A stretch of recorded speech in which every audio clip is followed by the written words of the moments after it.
Hey guys, Tim and Shauna from Punk Rope, and we're going to talk to you about proficiency, a word that doesn't really get tossed around much in the jump rope world, but it's important. So Shauna's going to show you a little bit about what she's been working on later, but just initially, we want you to get into this habit of thinking more about quality rather than quantity, and being proficient rather than just being fast, right? Because those are different things.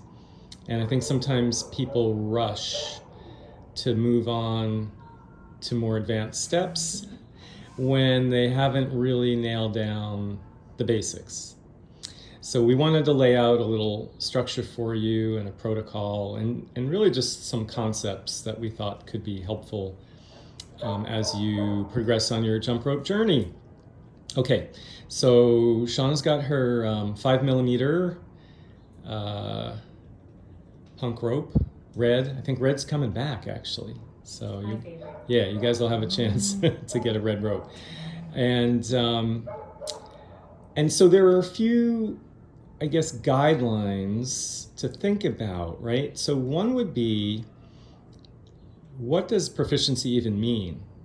Does it mean you could jump for 50 jumps in a row without missing, 100, 500, 1,000? And of course you have to define this for yourself, but what we think is helpful is the notion of jumping for 1 minute straight. No breaks, no misses. Now that's hard, especially hard if you're doing double unders. But and so the definition may change from step to step, right? But we think that's a really good starting point. And then to add to that, We use it for the punk rope games. that is true. That is the benchmark for the punk rope games. So you can win the punk rope game. There you go. 1 minute. All our events have been 1 minute for, I think, 15 years. So anyway, but Shauna's going to do some basic balance, right? So let's say she was just starting out. We know that's not true, but let's say she was. And so there are things to keep in mind. So this is basic balance. So for one, proficiency would mean good turning mechanics, right? Not a lot of elbow. It would mean low jumps. It would mean good posture. It would mean one turn, one jump, not a double bounce. Should I show a double bounce? Sure. Okay, so in our book, that would not be proficient. You're not missing, which is awesome, but you're certainly expending a lot more energy than is necessary. And it would mean not kicking the heels back and a whole host of other what we would call challenges or mistakes, right? So again, I think you have to define this to some extent for yourself, but we're just trying to shape it for you and give you some guidelines. So if you were a new jumper and you were having a tough time, let's say doing 10 basic bounce jumps in a row, well, now where do you go? Where do you go from there? So what we would do is regress, right? Always. We go back to our 3-step method. So number one would be no rope.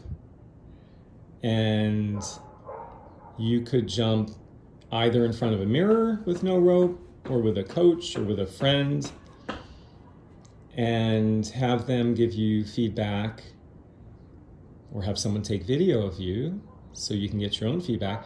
And you'd be looking at things like the height of your jump.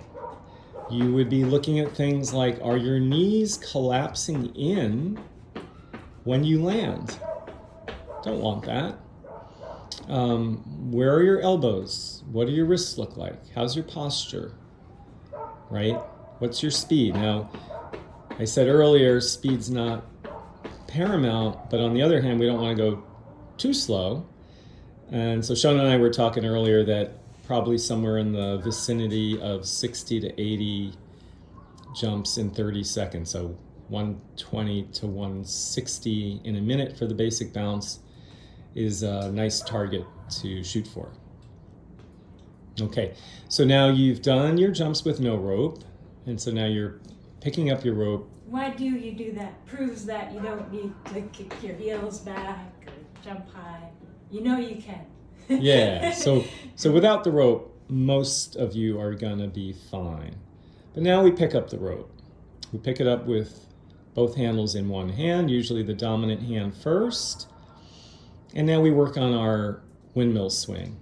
And so we try to get proficiency with the turn. In other words, can we control that rope so that it stays parallel to our feet and strikes the ground repeatedly in the same place, whether we're turning with the right hand or we're turning with the left hand. And if we're able to do that for say 10, 15, 20 seconds or more, then we can pick up some speed if we want to. And then we could try this and add the jump, right? And sometimes it all falls apart right there. But we want you to get into this habit of thinking about progression.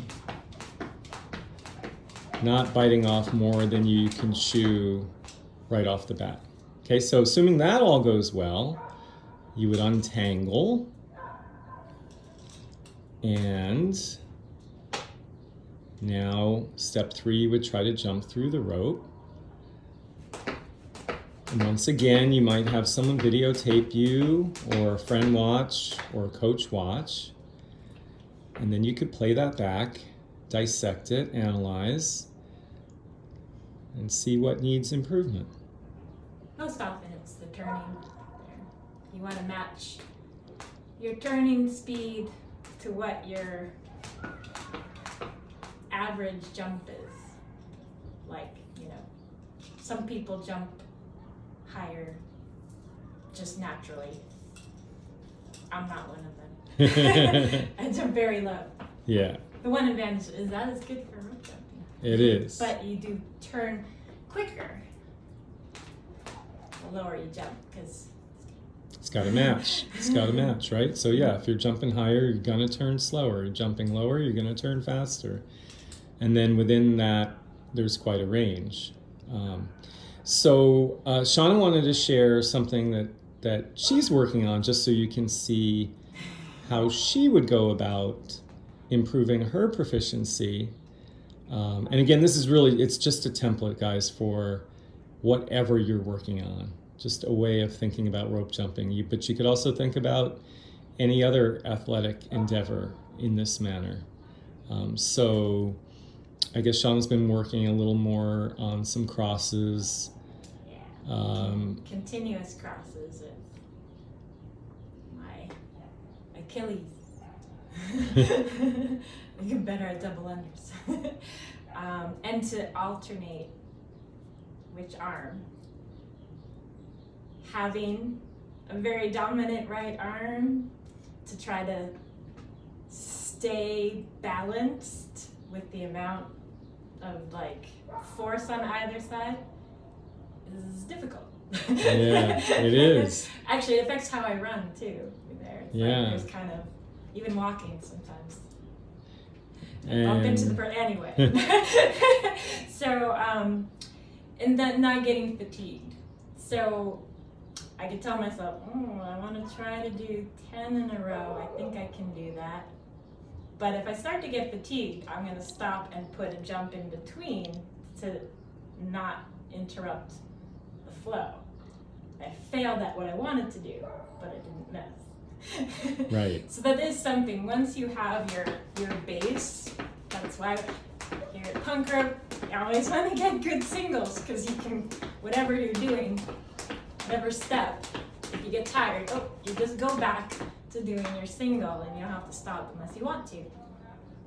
Hope that makes sense. All right, so Yeah. crossing. I'm gonna try to cross, keeping both feet together. And Shauna's alternating the top arm.